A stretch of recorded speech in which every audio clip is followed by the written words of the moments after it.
Bonjour, on va parler de rythme dans les textes. Parce que ça, je trouve pas de vidéo qui parle vraiment de ça. Et ça me saoule un peu, donc on va se servir nous-mêmes. Alors ce dont on va parler, c'est du rythme, de comment donner du rythme à une scène, mais au niveau micrométrique. C'est-à-dire vraiment phrase par phrase, paragraphe après paragraphe, comment rendre une scène rythmée. À noter que là on va voir une manière de faire d'un auteur, c'est une manière de faire, hein.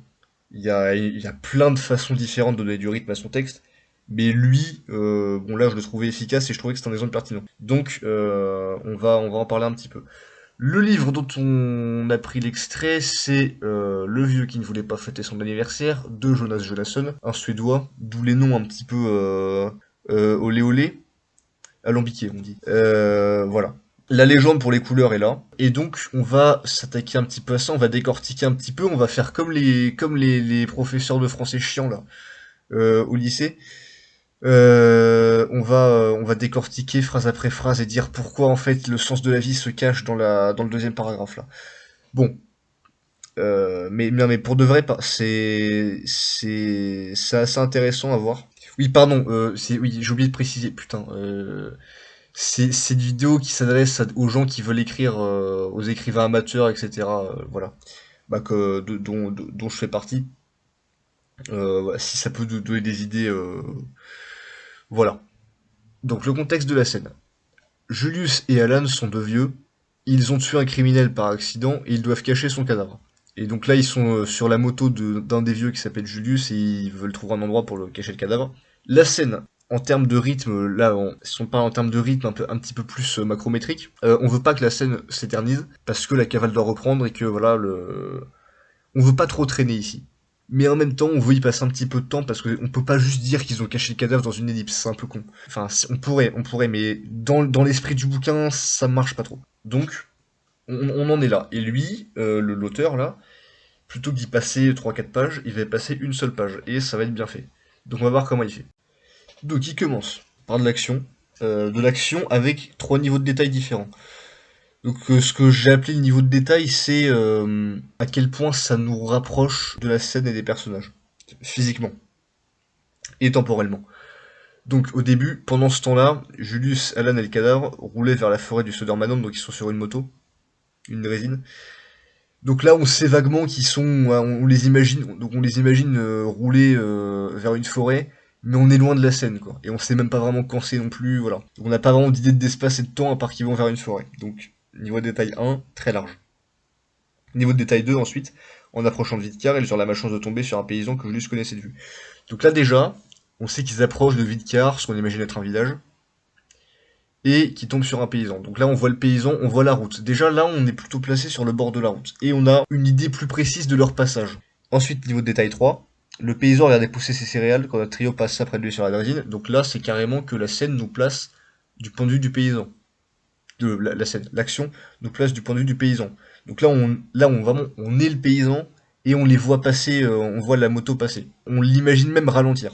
Donc ça fait ces trois niveaux de détail, donc de plus en plus, ça fait comme un entonnoir, jusqu'au point d'arrêt qui est le dialogue. Parce que le dialogue dans un récit, en vérité, le temps se fige quand t'as une ligne de dialogue, dans l'idée. Donc de ligne de dialogue, et ensuite on repart, action de niveau de détail 2, puis détail 1. Donc là c'est un entonnoir inverse. Donc vous voyez, il a zoomé jusqu'au dialogue et il a redézoomé après. Donc ça, c'est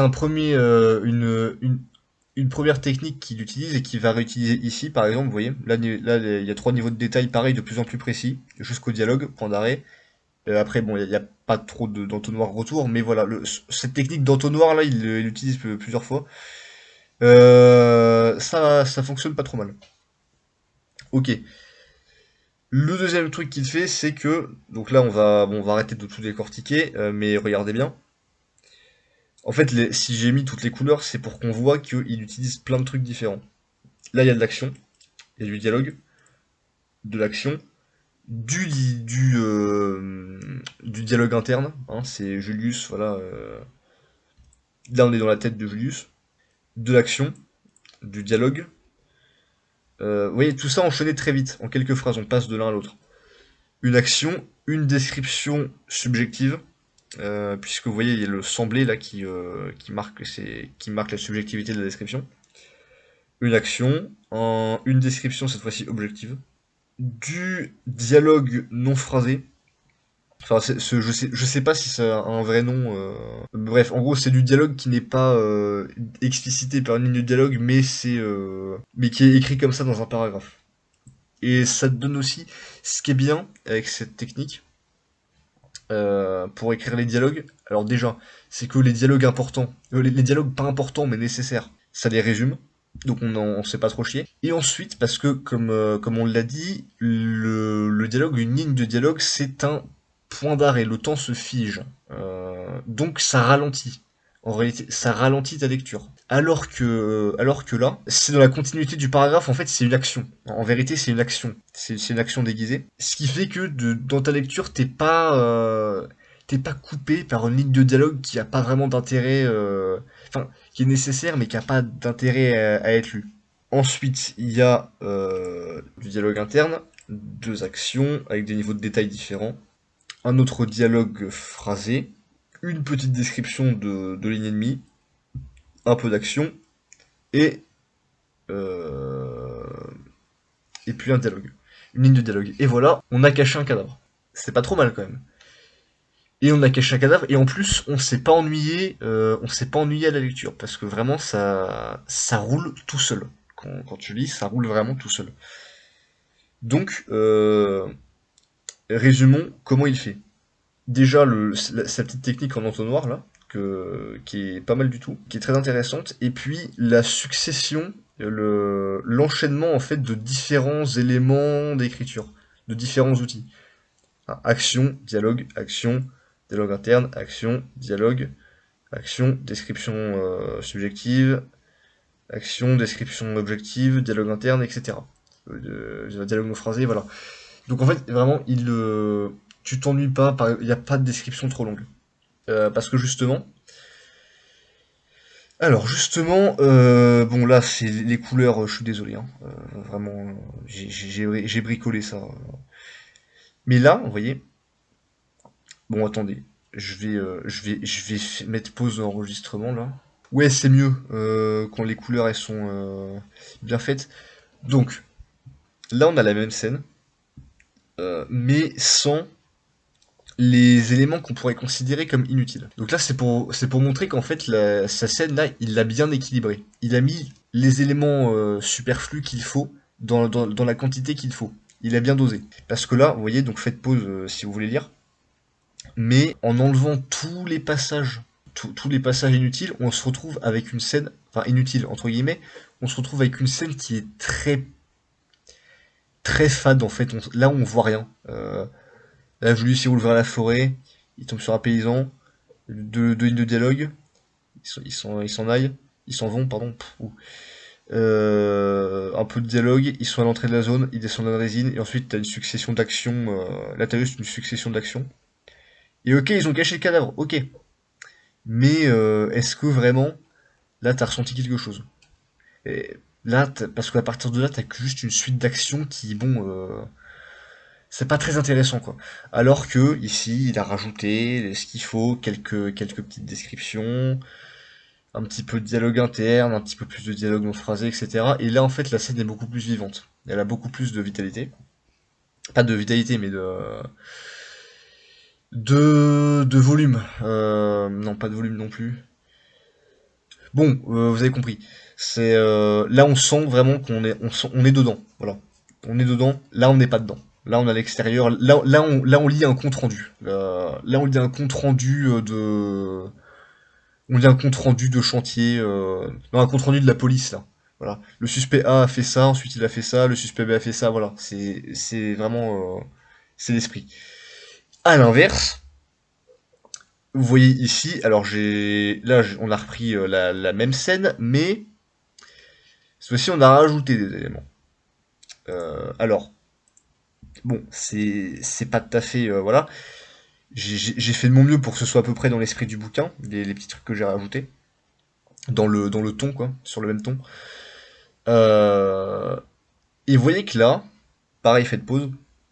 si vous voulez lire et vous convaincre, mais là, ça alourdit, là, c'est trop. Vous voyez, par exemple, ces deux lignes de dialogue là, que j'ai rajouté, donc ce serait, là, ces deux lignes là, si vous voulez savoir l'esprit du bouquin, ces deux lignes de dialogue là résument l'humour. L'humour, c'est ce style-là. Et vous voyez, là, il a fait l'auteur, dans son texte, il a fait deux lignes, et c'est tout. La blague, c'est un peu drôle, et ça s'arrête là. Et il n'y en a pas besoin de plus. Et là, vous voyez, ça, c'est une tentative de la faire traîner. Alors, c'est pas indigeste, mais on sent que c'est trop. On sent que là, on sent qu'il n'y a pas besoin de ça. On sent que ça dérange un petit peu. Et ensuite, ici, oui, c'est pas, ça rend pas la scène illisible, mais c'est, bon, on s'en passerait. Ça rend la lecture moins fluide. Surtout que là, bah, c'est une scène où on veut aller vite, et que là, bah, on met 4 lignes de dialogue. Bon, c'est pas une très bonne idée pour aller vite. 4 lignes de dialogue de suite. Et ensuite, là, vous voyez, j'ai rajouté deux descriptions qui servent à rien. Et vous voyez comment ça alourdit. Et c'est juste deux descriptions, deux phrases, hein. Mais ça alourdit le texte, c'est comme ça. Bon, j'ai pas fait sur la fin, mais j'aurais pu, et ça aurait rendu la scène cette fois-ci vraiment indigeste. À l'inverse, là, c'est juste, comme on a dit, compte rendu commissariat. Et là, bah là, c'est le bon équilibre. Et c'est ce qu'il a fait. C'est ce qu'il a fait. Donc voilà. Résumé, comment il fait pour donner son rythme, Jonas Jonasson, il alterne les actions avec différents niveaux de détail, les dialogues externes, internes, phrasés, les descriptions, et voilà. Il alterne tout ça et puis ça donne un mélange qui va vite, qui est fluide et qui est agréable à lire. Voilà. Et donc bon, je vous conseille de lire son bouquin, il est bien.